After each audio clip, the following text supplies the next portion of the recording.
Na nikisema kwamba kupitia haya tunaoyafanya, kama tutayafanya bila ilmu, tutakuwa tunaharibu zaidi kuliko tunapotengeneza. Yawezekana wewe umeswali vizuri, lakini wakati wa kuomba dua ukaomba dua mbaya.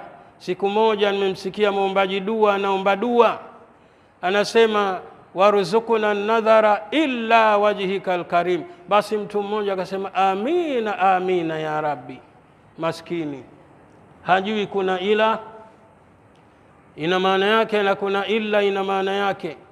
Muombaji dua mara nyingine mtu anaomba dua Allahumma zidna ilma warzuqna fahma, turuzuki makaa. Basi amina amina, yani sisi imekuwa ni watu watoto kabisa kwa sababu ya kutokusoma. Hata ule mdundo wa lile bati likipigwa, basi mtu anaruka kama mtoto kabisa. Tena watu amin, ni hatari. Tumefahamiana? Na ukiwa hutaki kusoma utaendelea na makosa kwa muda mrefu sana. Tumefahamiana? Siku moja ninakwenda hija mwaka juzi, tuko uwanja wa ndege, imamu mmoja akapanda mbele, maana watu wanapenda kusogea mbele kuswalisha. Basi anasema alam nahalukum mimma mahin, hatuja kunyoeni nyinyi kwa maji ya manii. Ndio maana yake alam nahalukum, anasema hivyo. Hebu ona hilo kosa. Kasema imamu huyu mtihani, alam nahalukum, hatuja kunyoeni nyinyi mimma mahin, kutokana na maji ya manii khabisi mkubwa. Nani aliyenyolewa kwa maji ya manii kama si kurba ya ukafiri huo?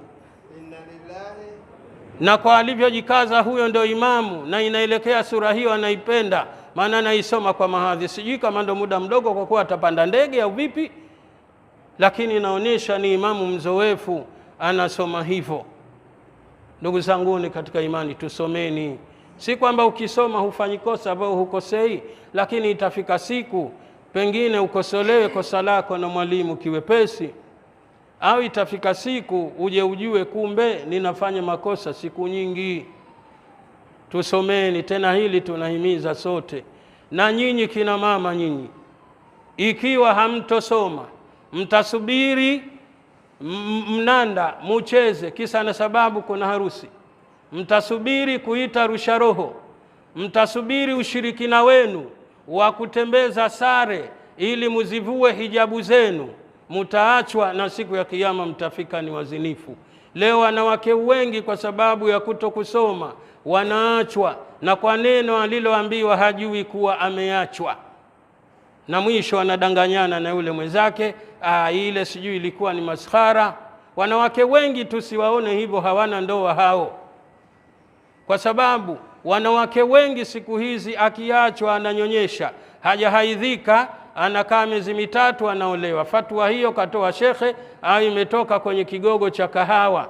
Na mwanamke yoyote aliyeachwa muda wa kuwa anahaidhika, lakini haidhi imekaa muda mwingi hajahaidhika kwa sababu inayojulikanwa, hawezi kuoleka huyo mpaka ije.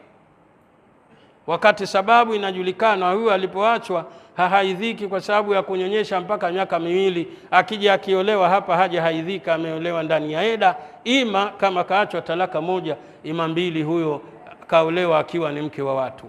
Wanaume wengi mulioa wake waliokuwa wana watoto wadogo na hamkuhakikisha kumalizika kwa eda yao kwa kupata tahara 3, mumeoa wake wa watu, ima ndoa zenu hazikusihi kwa sababu walikuwemo ndani ya eda.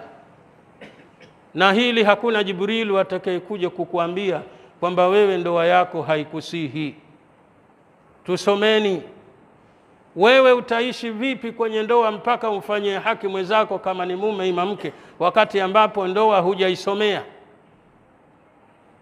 Uhodari wako ni kuzaa tu basi. Hata ingelikuwa mnyama angelizaa, huu si uhodari, bali malengo ya ndoa ni kuimarisha dini. Dini itaimarika vipi wakati nyote wanandoa hamtaki kusoma?